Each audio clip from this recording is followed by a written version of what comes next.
Haleluya. Shalom Bapak Ibu Saudaraku yang diberkati Tuhan, yang berada di grup ini, Languan Cagampang, Languan Wonderful. Kembali kita berjumpa di dalam perenungan firman Tuhan pada pagi hari ini.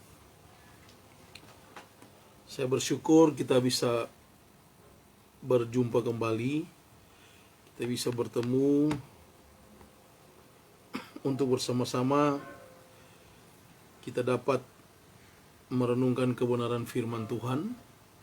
Hari ini Rabu 25 November 2020. Kembali saya Pendeta Stephen Rudi Palit menyapa kita semua, dan tentunya di dalam perenungan firman Tuhan ini saya terlalu yakin bahwa kita semua pasti diberkati oleh kebenaran firman Tuhan.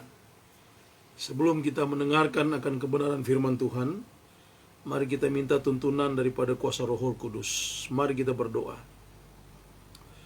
Ya Tuhan Yesus Kristus, Juru Selamat kehidupan kami, sungguh kami bersyukur kepadamu pada pagi hari ini. Engkau Tuhan yang sudah bangunkan kami dengan tubuh yang sehat, dengan tidak kurang suatu apapun.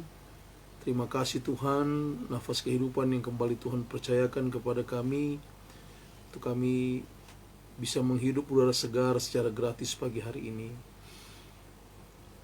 Itu pertanda kami masih hidup, dan biarlah dengan hidup ini kami pakai untuk melayani Tuhan sesuai dengan apa yang telah Tuhan percayakan kepada masing-masing pribadi kami. Saatnya Tuhan, kami mau duduk sehidangan dengan firman-Mu. Kami mau belajar akan kebenaran firman-Mu.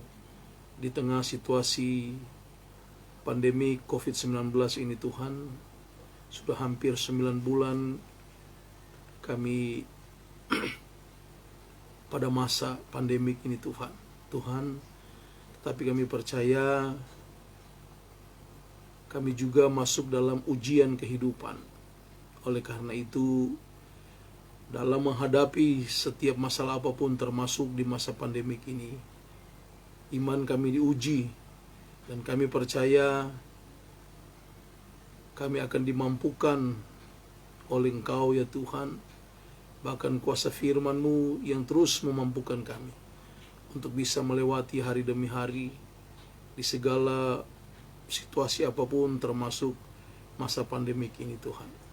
Dan biarlah masing-masing kami tahan uji, dan kami keluar sebagai pemenang, bahkan lebih daripada pemenang. Mohon ampun dosa kesalahan kami ya Tuhan. Siaplah kami untuk mendengarkan kebenaran firman-Mu. Di dalam nama Tuhan Yesus Kristus, hamba berserah kepadamu. Pakai hamba-Mu sesuai dengan kehendak hati-Mu ya Tuhan, untuk menyampaikan firman Tuhan ini. Dalam nama Tuhan Yesus Kristus yang adalah firman yang hidup, kami sambut kebenaran-Mu Tuhan. Haleluya. Amin. Bapak Ibu yang diberkati Tuhan, adapun yang akan menjadi perenungan kita saat ini dengan tema tahan uji. Ya, sekali lagi kita akan merenungkan firman Tuhan. Saya memberi tema tahan uji. Yang akan menjadi pembacaan kita, landasan kita berpijak dalam perenungan ini di dalam kitab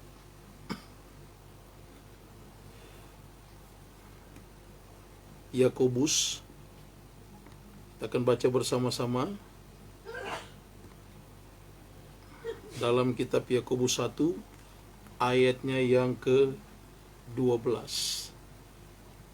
Sekali lagi, Yakobus pasalnya yang pertama, ayatnya yang ke-12.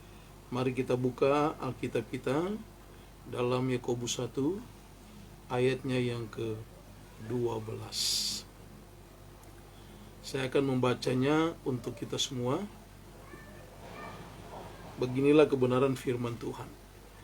Berbahagialah orang yang bertahan dalam pencobaan, sebab apabila ia sudah tahan uji, ia akan menerima mahkota kehidupan yang dijanjikan Allah kepada barang siapa yang mengasihi Dia. Terpujilah nama Tuhan, kekal sampai selama-lamanya. Amin.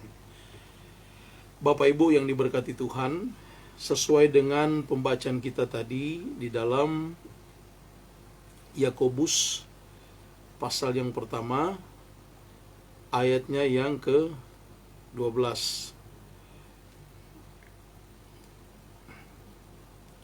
Di sana kita menemukan perkataan tahan uji. Tahan uji dari hal apa?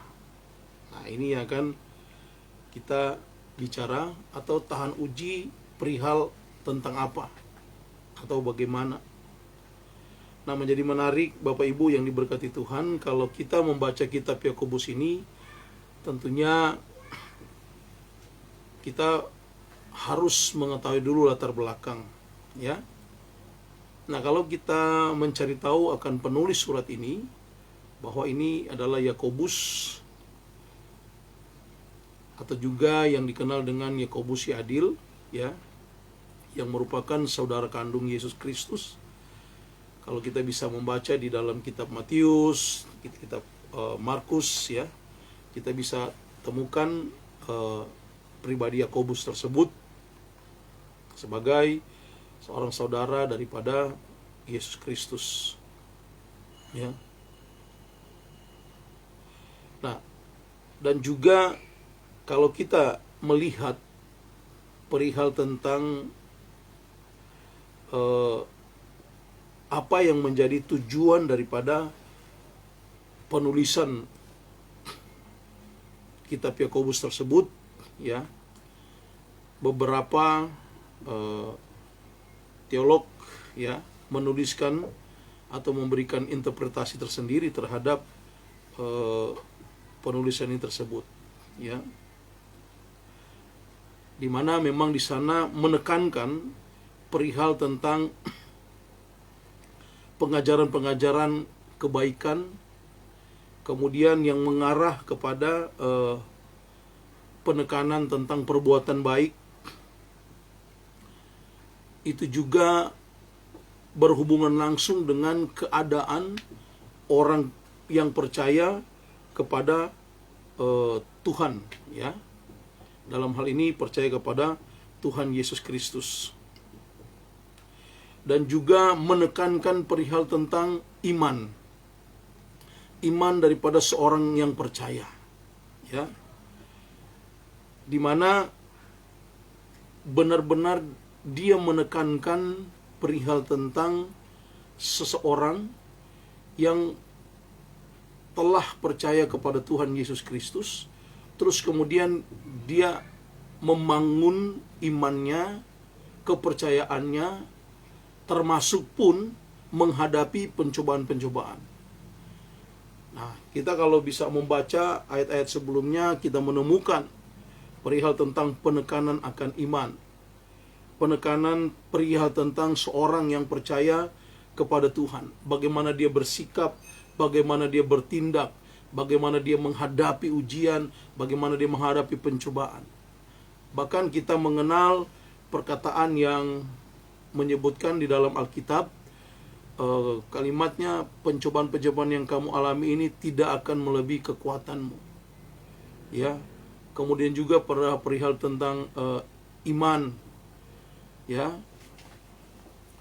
Jadi jelas bahwa apa yang disampaikan oleh Yakobus ini juga masih relate atau terus berlaku dengan keadaan kita saat ini sebagai orang yang percaya kepada Tuhan Yesus Kristus, ya. Tetapi mari kita belajar, walaupun secara pembelajaran teologi, ya, ada beberapa pertentangan pendapat para teolog. Termasuk juga seorang Martin Luther, ya, dia pernah menolak perihal pengajaran yang ada di dalam surat Yakobus ini, ya. Karena mungkin ketika kita membaca, ya, sejarah-sejarah yang ada akan menemui suatu nalar yang penekanannya perihal tentang perbuatan baik yang mengarah kepada hal menyelamatkan. Tentunya kalau kita pelajari dengan saksama bahwa yang dimaksudkan perbuatan baik ini bukan yang menentukan keselamatan orang percaya tersebut. Karena kita selamat bukan karena perbuatan baik. Itu yang terlebih dahulu harus kita pahami, karena banyak sekali tulisan-tulisan perihal tentang surat Yakobus ini, supaya ini sedikit pengetahuan saja kepada kita, ya, bahwa kalau kita pernah mendengarkan tentang the Epistle of Straw atau surat jerami, ini yang dilontarkan oleh Martin Luther, ya, seorang reformator gereja, ya, seperti itu, yang lebih dia memahami perihal tentang pengajaran Yakobus mengenai perbuatan baik, itu perihal tentang menyelamatkan seseorang, ya, kurang lebih seperti itu. Tetapi di sini kita harus memahami perihal apa yang dikatakan oleh Yakobus, penekanan tentang perbuatan baik itu bukan semata-mata untuk menyelamatkan seseorang, tetapi barang siapa yang ada di dalam Kristus, yang sudah percaya kepada Tuhan Yesus Kristus, ya, dia juga harus berbuat baik, ya, seperti itu. Dan juga tegas sekali Yakobus menekankan perihal tentang iman, kemudian tentang tahan uji. Nah, seperti pembacaan kita saat ini perihal tentang tahan uji, itulah yang saya akan sampaikan kepada kita. Berbahagialah orang yang bertahan dalam pencobaan, sebab apabila ia sudah tahan uji, ia akan menerima mahkota kehidupan yang dijanjikan Allah kepada barang siapa yang mengasihi Dia. Nah, kita membahas apa yang dikatakan di dalam ayat 12 ini. Nah, tentunya ada hal-hal penting kenapa sampai keluar kata berbahagialah, ya, sedangkan orang tersebut ada di dalam pencobaan. Kemudian dikatakan tahan uji, dan juga ia akan menerima mahkota kehidupan barang siapa yang mengasihi Tuhan. Nah, ini hal yang menarik. Nah, Bapak Ibu yang diberkati Tuhan, kita sebagai orang Kristen, kita sebagai orang yang percaya kepada Tuhan Yesus Kristus, tentunya juga kita tidak dijanjikan untuk tidak mengalami penderitaan hidup, untuk tidak mengalami pencobaan-pencobaan, untuk tidak masuk dalam ujian kehidupan. Tentunya kita tidak dijanjikan hal seperti itu di dalam Alkitab, atau Tuhan tidak menjanjikan hal tersebut, ya, bahwa kita akan aman-aman saja di dalam Tuhan, atau kita tidak akan pernah mengalami badai kehidupan, atau kita tidak akan pernah mengalami ujian kehidupan atau pencobaan-pencobaan. Tidak, ya. Nah, ini sangat menarik kita sebagai orang Kristen yang percaya kepada Tuhan Yesus Kristus. Untuk memahami kekristenan itu, justru kita harus masuk ke dalam level ujian kehidupan tersebut, dan bahkan level keimanan kita itu terasa oleh ujian kehidupan, akan semakin naik bukan turun, ya, going to the next level, tetapi melewati ujian kehidupan yang ada perihal tentang keimanan kita, ya.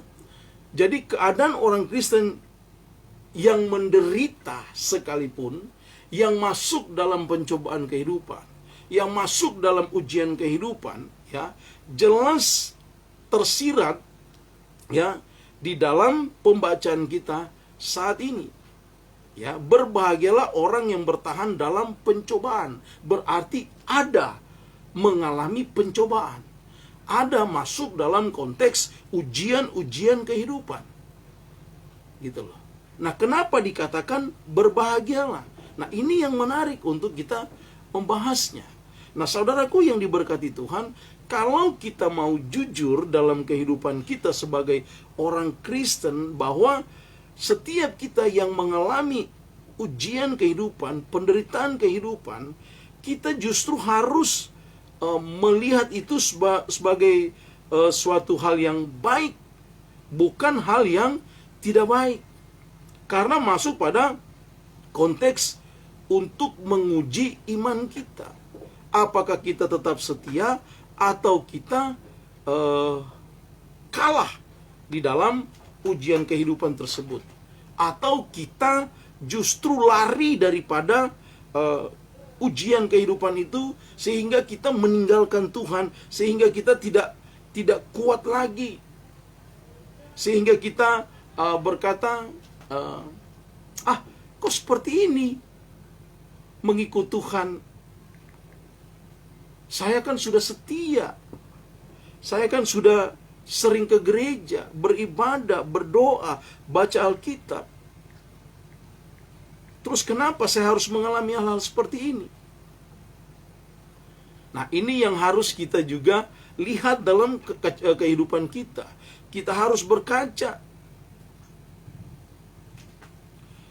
Bapak Ibu yang diberkati Tuhan, kalau kita mau jujur dalam kehidupan ini, sebagai orang Kristen yang percaya kepada Tuhan Yesus Kristus, sekali lagi, sebagai orang Kristen yang percaya kepada Tuhan Yesus Kristus, tentunya ya, kita harus bisa menerima segala hal apapun yang terjadi dalam kehidupan kita.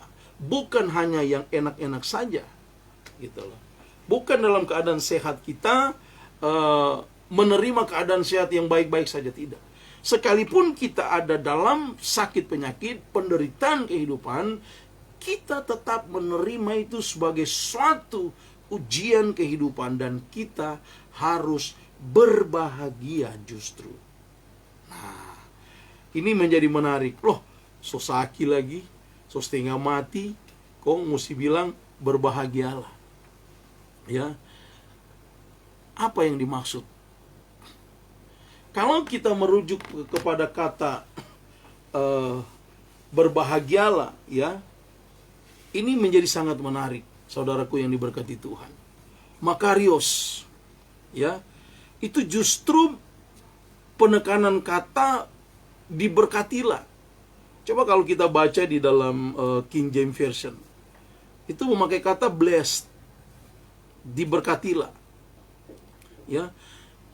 Jadi ternyata kita pun dalam menghadapi ujian kehidupan, masuk dalam konteks pencobaan, ya, kita harus tetap berbahagia. Karena justru ketika kita bisa berbahagia dan bertahan di dalam pencobaan tersebut, ya, justru kita akan menerima mahkota. Gitu loh. Kehidupan yang dijanjikan Allah kepada barang siapa yang mengasihi Dia. Nah, ini luar biasa loh. Ya, kita orang Kristen ditekankan berbahagia. Kalau kita mungkin secara filsafat, ya, belajar atau motivator dan lain sebagainya juga, di sana dikatakan tenang, ya, kalau Anda di dalam menghadapi tekanan kehidupan atau ujian. Tapi kekristenan melangkah lebih jauh daripada itu. Kita disuruh berbahagia. Bukan hanya disuruh tenang, tapi disuruh berbahagia loh. Bayangkan, coba bayangkan dulu. Ya. Kalau mungkin konsep di luaran sana, ya, mengatakan tenang saja. Ya, misalnya ini, tenang, memakai kata tersebut menghadapi pencobaan bahkan ujian. Ya. Kekristenan mengajarkan justru disuruh berbahagialah. Coba bandingkan di Wahyu 14 ayat 13, kita bandingkan saja. Ya. Wahyu 14 ayat 13 yang sering kita pakai untuk menghibur keluarga-keluarga yang sedang berduka. Berbahagialah orang-orang mati yang mati di dalam Tuhan sejak hari ini. Ya. Berbahagialah orang-orang mati yang mati di dalam Tuhan. Nah, coba. Bahkan pun konteks kematian di dalam kekristenan itu dikatakan berbahagialah. Wow, luar biasa enggak? Hah? Tapi kalau kita salah memahami konteks ayat ini, kita justru akan protes kepada Tuhan. Loh, saya kan sudah tertimpa bencana dan sudah mengalami kehilangan orang yang disayangi. Kenapa juga saya harus memahami kata berbahagia tersebut? Seperti itu. Nah, saya mau katakan kepada kita, inilah keunikan tersendiri dalam kekristenan. Ya, di dalam penderitaan, di dalam pencobaan, justru kita disuruh untuk berbahagia. Wow. Nah, ketika kita bisa berbahagia menghadapi ujian, kita pasti akan tenang. Kita pasti akan bersuka cita. Dan kita pasti akan semangat. Nah, di dalam pembacaan ini, hal yang pertama adalah jelas kita menemukan secara implisit, ya, bahwa penderitaan yang dialami ini bukan hanya orang-orang di luar kekristenan. Ini secara iman orang percaya, ya, Kristen.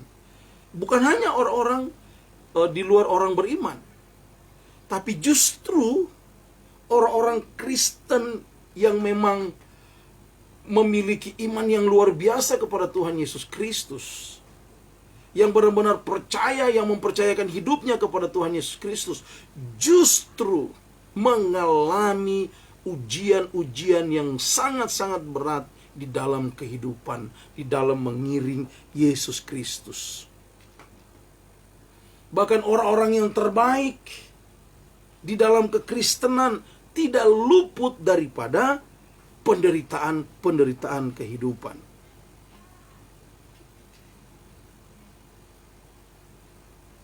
Dan orang-orang Kristen tersebut yang memiliki iman, yang bergantung penuh kepada Tuhan Yesus Kristus, memahami dengan jelas dalam konteks pembacaan ini adalah, perhatikan baik-baik,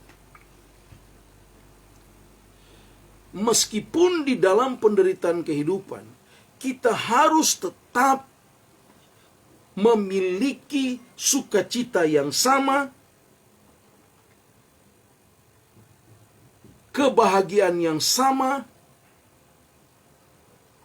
agar kita bisa dimampukan, agar kita memiliki kekuatan untuk menanggungnya, untuk melewati pencobaan-pencobaan tersebut, penderitaan-penderitaan kehidupan tersebut. Karena itu masuk dalam konteks ujian-ujian kehidupan. Nah, Bapak Ibu yang diberkati Tuhan, kenapa juga Yakobus berkata bahwa pencobaan-pencobaan yang kamu alami saat ini adalah itu pencobaan biasa yang tidak akan melebihi kekuatanmu. Kenapa ayat tersebut berkata demikian? Ya, secara tersirat di dalamnya adalah bahwa ketika kita ada dalam pencobaan, kita tetap memiliki kekuatan yang diberikan oleh Tuhan Yesus Kristus agar kita dimampukan untuk melewatinya, agar kita dimampukan untuk menanggungnya dengan tidak bersungut-sungut, dengan tidak protes kepada Tuhan, dengan tetap setia, dengan tetap berbahagia, dengan tetap bersuka cita. Kita bertahan di dalam pencobaan tersebut, maka kita pasti akan tahan ujian kehidupan tersebut. Kita mampu bertahan dengan iman yang tetap percaya kepada Tuhan Yesus Kristus, sehingga iman kita tidak dikalahkan oleh masalah kehidupan. Iman kita tidak dikalahkan oleh penderitaan kehidupan. Iman kita tidak dikalahkan oleh pencobaan-pencobaan yang kita alami saat ini, termasuk era pandemi COVID-19 ini. Iman kita tidak terkalahkan oleh situasi pandemik virus corona saat ini. Iman kita tidak diintervensi oleh situasi saat ini, iman kita tidak diikat oleh masalah saat ini, tetapi justru kita tetap tahan uji karena kita percaya Alkitab berkata bahwa berbahagialah orang-orang yang bertahan dalam pencobaan, sebab apabila ia sudah tahan uji, ia akan menerima mahkota kehidupan yang dijanjikan Allah kepada barang siapa yang mengasihi Dia. Ada janji daripada firman Allah. Ada ketetapan secara absolut, yaitu firman Allah yang kita baca di dalam Yakobus 1 ayat 12. Bagaimana orang yang tahan uji akan mendapatkan mahkota kehidupan dari Tuhan Yesus Kristus. Wow, luar biasa Bapak Ibu. Dan bahkan kita yang mengasihi Tuhan Yesus Kristus akan mendapatkan penghiburan yang luar biasa daripada Tuhan saat pun kita ada di dalam pencobaan-pencobaan kehidupan. Bapak Ibu yang diberkati Tuhan, kalau kita lihat konteks hari ini, penderitaan hari ini, ya, di masa pandemik, hampir 9 bulan kita harus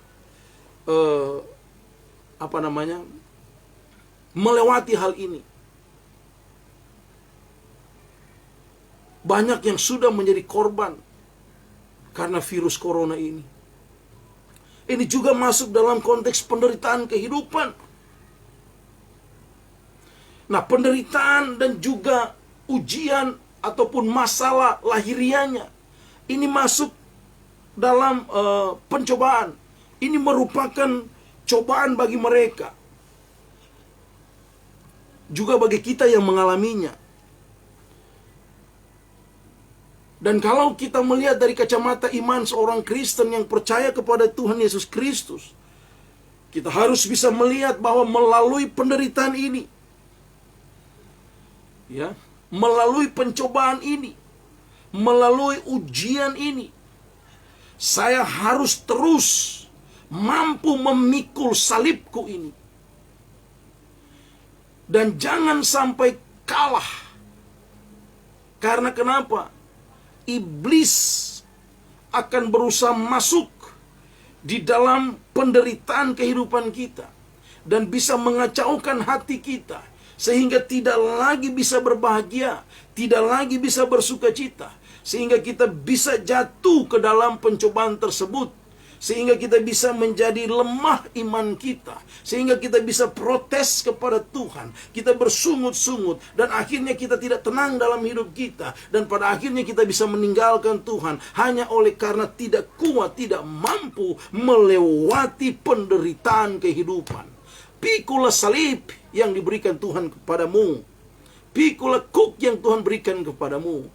Karena kuk yang Tuhan berikan kepadamu itu enak untuk kita pikul. Kenapa enak untuk kita pikul? Karena kita tidak sendiri, karena kita bersama dengan Kristus. Kristus ada bersama dengan orang yang percaya, yang beriman teguh kepada Tuhan, sekalipun mengalami penderitaan kehidupan, sekalipun masuk ke dalam pencobaan-pencobaan kehidupan. Karena orang yang mampu memikul salib, justru dia akan melihat kemuliaan demi kemuliaan nyata dalam kehidupan yang dinyatakan oleh Tuhan Yesus Kristus dalam kehidupan kita sebagai orang yang percaya kepadanya.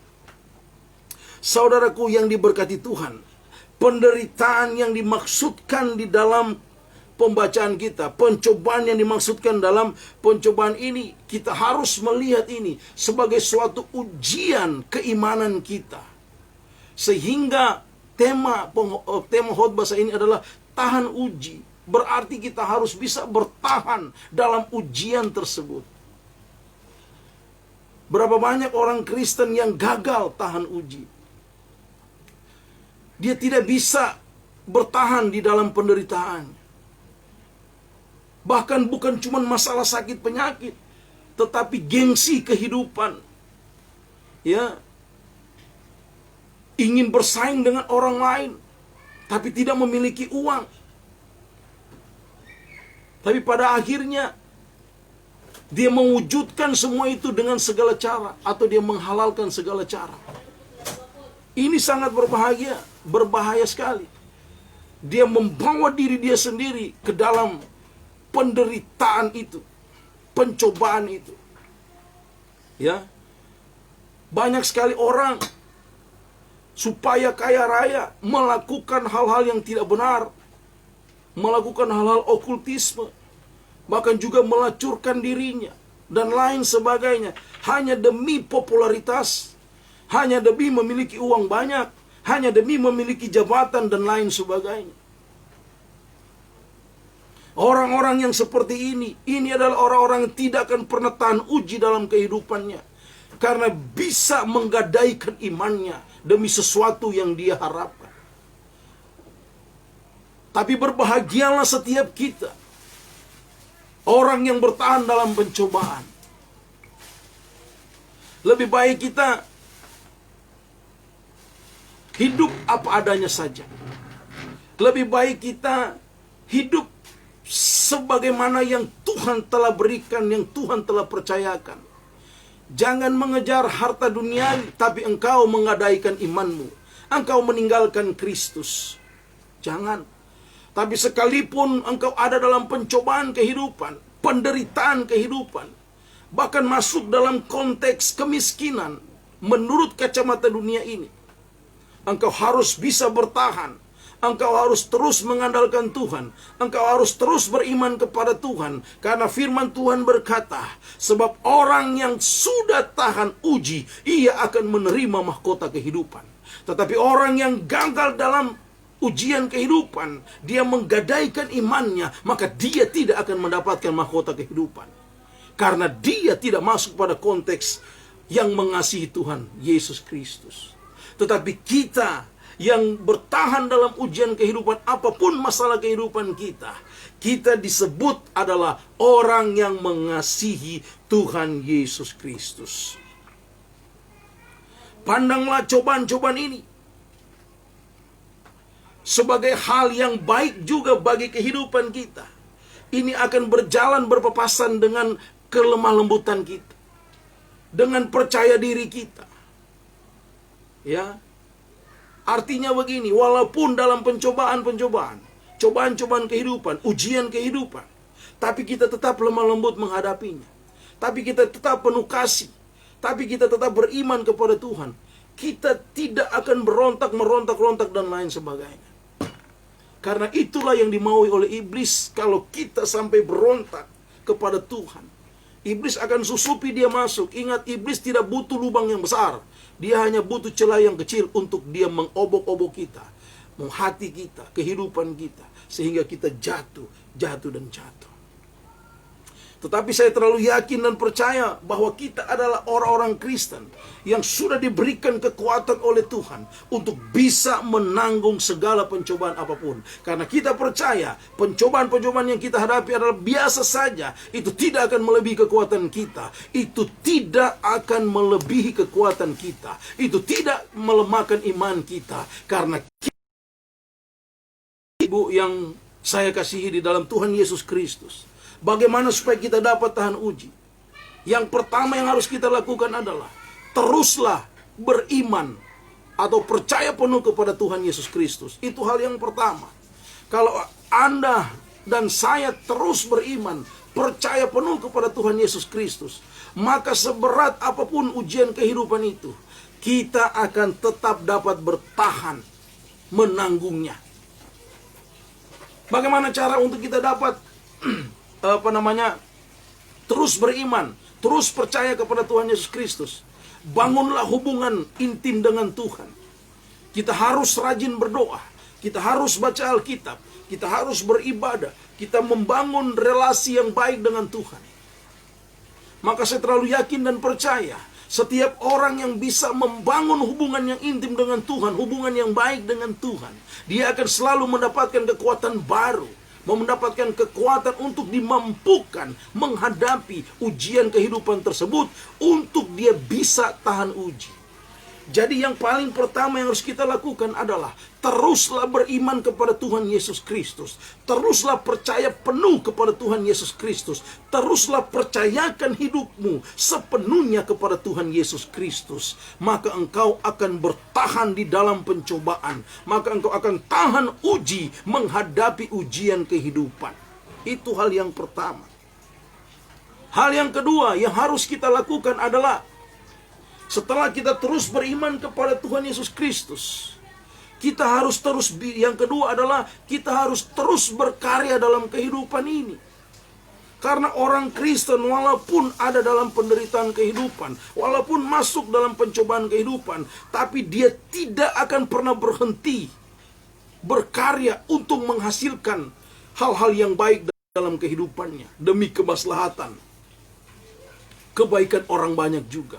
Sehingga dalam artian kita menjadi teladan, sehingga orang bisa berkata, lihatlah dia, walaupun dia dalam penderitaan, tapi dia terus berkarya.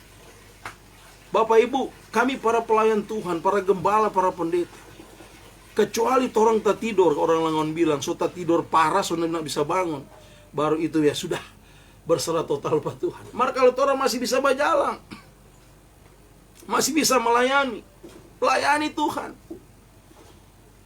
Saya teringat pernah saya sakit, ya.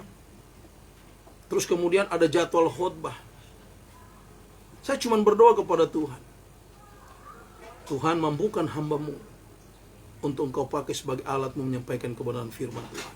Sakit ini tidak akan membatalkan pelayanan ini. Dalam nama Yesus. Saya melangkah dengan iman. Istri saya saksi hidup. Bahkan istri saya, dia berdoa terus. Saya bisa bilang, doa terus. Dan puji Tuhan, sementara saya berkhotbah, justru saya sembuh di mimbar tersebut. Bapak Ibu diberkati Tuhan. Banyak hal yang saya sudah lewati dalam kehidupan ini. Ya. Teruslah berkarya. Justru dengan engkau berkarya di dalam situasi yang sulit,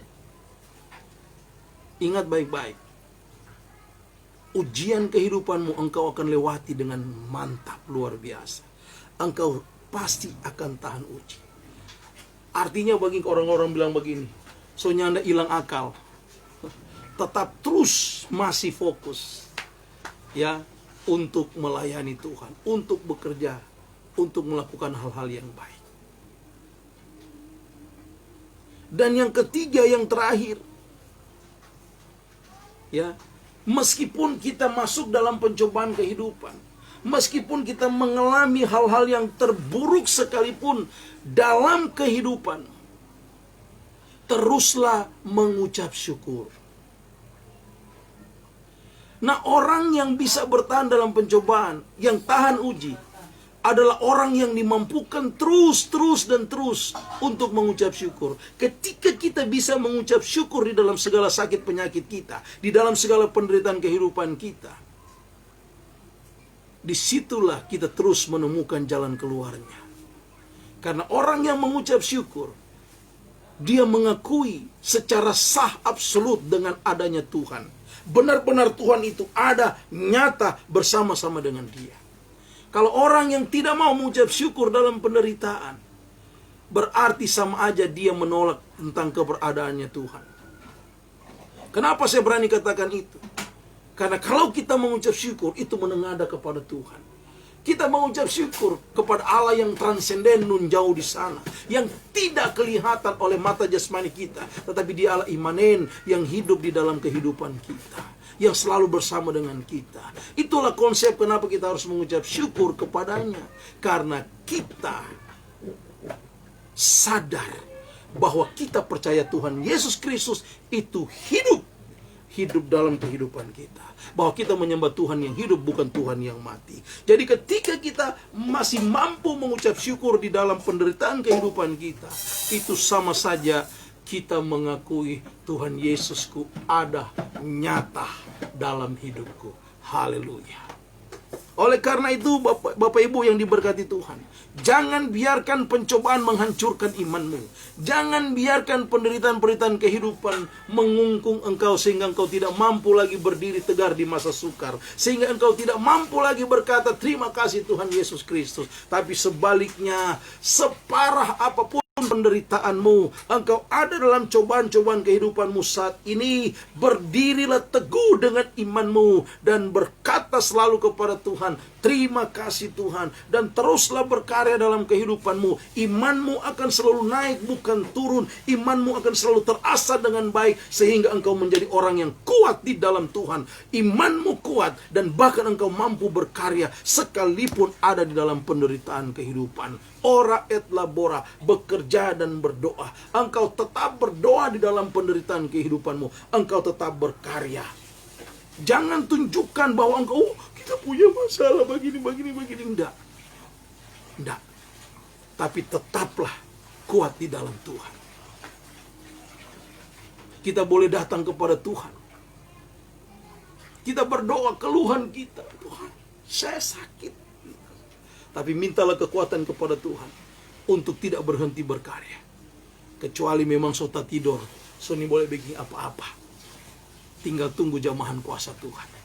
Tetapi kalau orang masih bisa berjalan, orang masih bisa berkarya, bekerja, sekalipun mengalami penderitaan kehidupan, ujian kehidupan, orangnya nak mau berhenti, orangnya nak mau stop, karena orang tahu, orangnya nak sendiri.